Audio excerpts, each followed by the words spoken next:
Hello and welcome everyone to the third episode of our podcast series, Insights to Impact. In this series, we explore the latest trends and themes in HR and people analytics. My name is Lucia and I am here with Dr. Philip Gibbs. Welcome, Philip. Thank you, Lucia, and welcome everybody. In today's episode, we will talk about gender pay equity in Australia, given the Workplace Gender Equality Agency just published the newest gender pay gap findings. So, who is affected by this legislation? And what is the risk of non-compliance for the organizations? We will also discuss how AHA can help to close the gender pay gap, and we will also demonstrate AHA's dashboards and AI agent. Philip, why did we select this topic? Why is it relevant right now? So, as you've said, it's very relevant right now here in Australia, given the Workplace Gender Equality Agency has just published the newest gender pay gap findings, which, by the way, now also includes public sector organisations. The Workplace Gender Equality Agency, or WGEA for short, is an Australian government agency responsible for promoting workplace gender equality. And this is based under the Workplace Gender Equality Act, which was back in 2012. Companies must report annually on gender equality indicators covering workforce composition, pay structures, promotions, and flexible work arrangements. But in 2023, significant amendments were introduced to this legislation, which is aiming to increase better transparency and accelerate progress towards workplace gender equality. And these changes included the public disclosure of gender pay gap data, stricter reporting requirements, and also enhanced accountability for employers.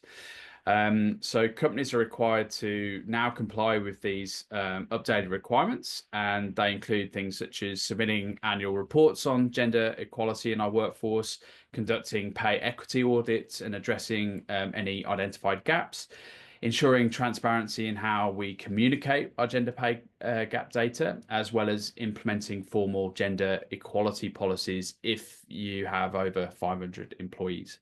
And so obviously when companies fail to meet these obligations, there are a number of legal, reputational and operational risks that obviously can have significant impact on organizations. So are there any consequences for the organizations if they are non-compliant? Yes, absolutely. And I would kind of bucket these into three buckets or areas. So the first is around, public gender pay gap data disclosures. So obviously now WGEA is publishing employee gender pay gaps, making it very visible. And this year it's incorporating government sector or public sector. So companies with large pay gaps may face media scrutiny, public backlash, and reputational harm. I think we, certainly last year there were a number of media stories and press releases based on some of the findings. And obviously negative PR can impact your brand representation, customer trust, and investor confidence. The other bucket I'd say is around employee branding and talent attraction issues. So obviously bad reputation for gender pay inequality can make it harder to attract top talent, particularly in industries that historically where pay gaps have been quite high. And as a result, employees may choose to leave for competitors with stronger gender equity commitments. And then the last bucket is the investor and stakeholder pressure. So as I say, now it's a requirement to share the exec summary with your board. So, investors, shareholders and business partners are increasingly scrutinizing diversity and inclusion policies. Companies with poor gender pay performance may face, divestment, ESG rating downgrades and loss of investor confidence. So, so as I say, so some significant consequences, when employees potentially get it wrong. Yeah, that's very interesting. And I'm sure that people who are watching would like to explore some real examples. So can you maybe show us some dashboards and how our AI agent can help?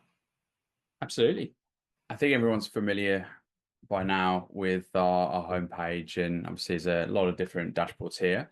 But under the salary set of suite of products that we have, We've got a couple of products around help supporting with some salary analysis, but obviously we're focused on WGEA today. So let's dive into some of the pay gap dashboards we've created. So again, the idea is that these are dynamic. So all of this is drillable. You can delve into the underlying data behind this, and obviously you can slice and dice this in multiple different ways. But the kind of the key focus here is that we want to look at historically, how the pay gap index trends, what's been happening there, particularly as you're trying to look at this on a seasonal annual basis. And we look at that various ways in terms of org level, tenure, geographical location. We can then delve into some of the pay gaps amount, and this is where we can actually start to look at gender pay gap by month in terms of male, female. We can also look at it by business unit. So we can start to kind of delve in and really help the end users hone in on particular areas and functions. And yeah, as you say, you start to interact with it in that dynamic way that it's intended. And we can, the ability to actually then correlate different business units together and start to see how they distribute. You see here, corporates, bit of a outlier here based on this data. We can then look at org level, is another popular way that companies want to look at this, as well as start to do some further correlations and even forecasting. So what is the prediction over the next 6 months? The final dashboard we've created really focuses on looking at what if scenarioing for essentially setting your goals on your salary growth rates for the next over the next 4 years. So this is quite useful, at the end of the year to start to then plan what are your future goals and targets, and essentially you can start to be quite pointed around how that's going to affect the pay gap index and how much that total cost will be. And again, very important when you want to start looking at by business. So you've got areas like HR that are obviously quite overrepresented in females. So just taking a very average one size fits all approach is not going to work. So this is quite helpful for that.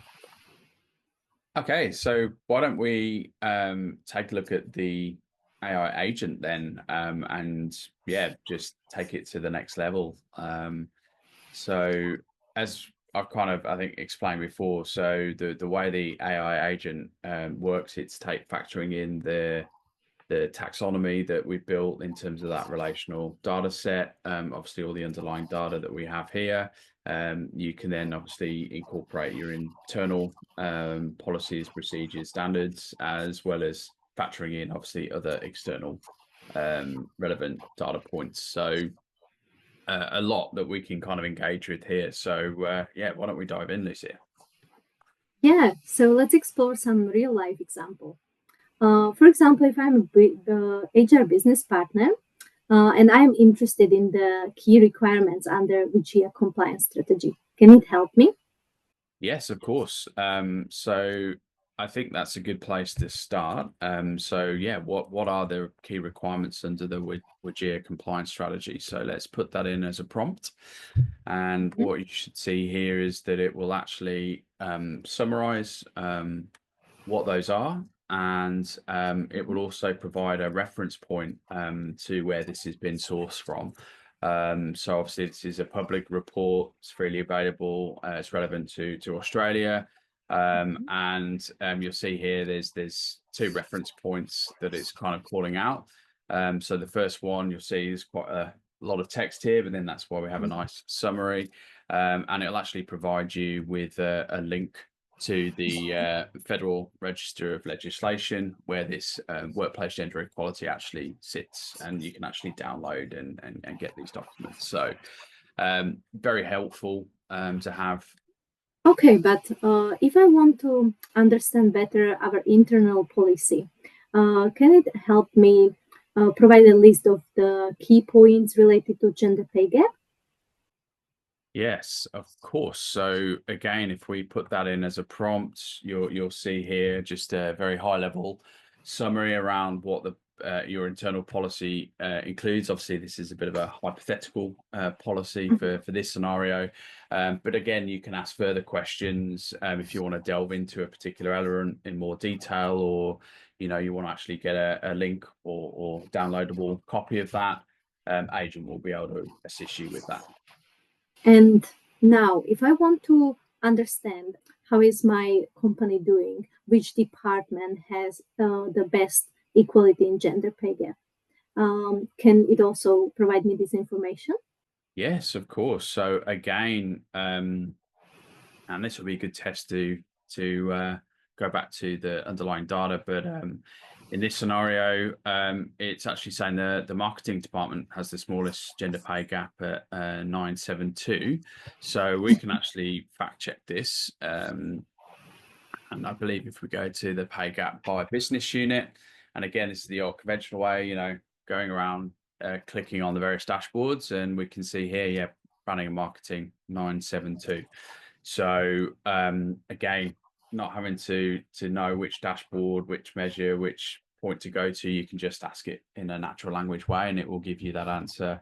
And at the end again of that process, it can provide you with that report or the data that you're interested in. And if I want to draft an email to the managers of the teams, for example, I want to write them about the recommending actions they can take to improve the gender pay gap. Is that possible? Yes, and again, I think this is where I feel the agents really come to life. Again, it's taking you from insight to then actually the subsequent actions off the back of that. So again, it can help. Here it's just very quickly put an email together. Summarizing some of the different disparities in pay gap across different departments, as well as some of the actions you can do to kind of promote pay equity and compliance based on the WGEA, as well as obviously your internal policies as well.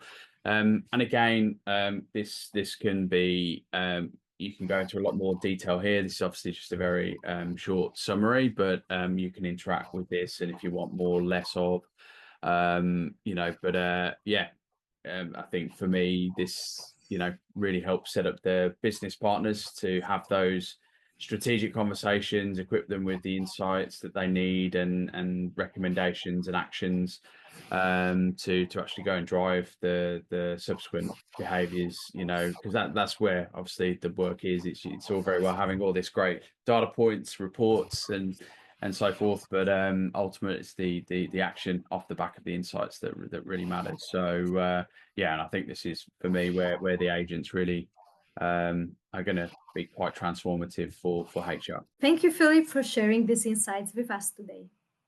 It's been a pleasure, and thank you, Lucia. And yeah, I hope people have found it useful, and good luck with your pay equity reporting. For those of you watching, if you would like to explore these solutions further, Agile HR Analytics has plenty of resources to get you started. You can find more information on our website, agile-hr-analytics.com.